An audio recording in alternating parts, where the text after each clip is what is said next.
Oji property nyazo chega maze things tamuga ana yafu Military touch. kami venyu na satani panoda kuviringidza patani asi chimbona vunda pandani kuti dzandakapindana nadzo dzingani nyangwe mugadini kwa munduraye nemashoko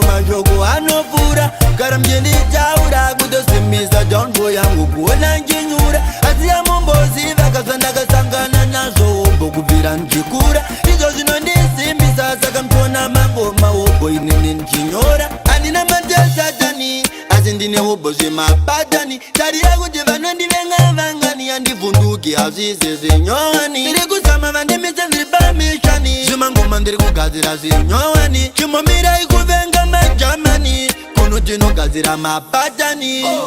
nyangwe mugadini kwa munduraye nemashoko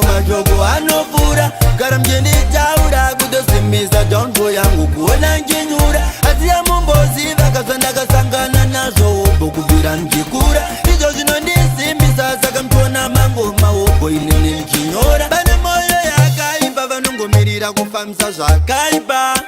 ndizvo zvavanokwanisa zvatinogona havambozvifambisa mamero vanotogara vane beki nefoshoro vakangomirira kundicherera pasi asi hazvina kutanga nhasi zvekuzama kundikandira pasi mugadini kwa munduraye nemashoko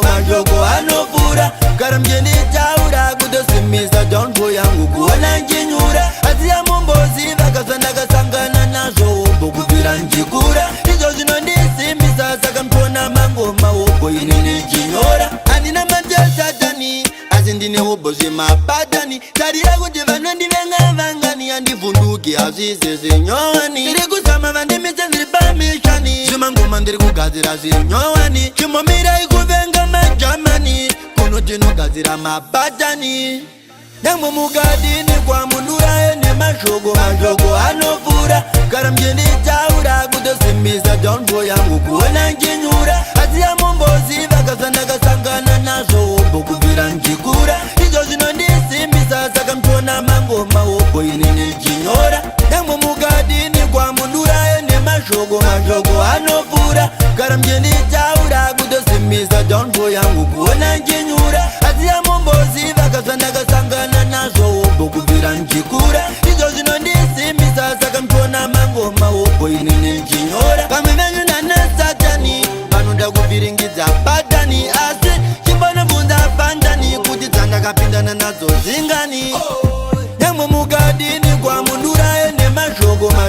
anopfura gara mjenditaura kutosimisa dongo yangu kuona njinyura asi yamumboziva kazandakasangana nazo mbokubvira njikura izvo zvinondisimbisa saka mtona mangoma wobo inini nchinyora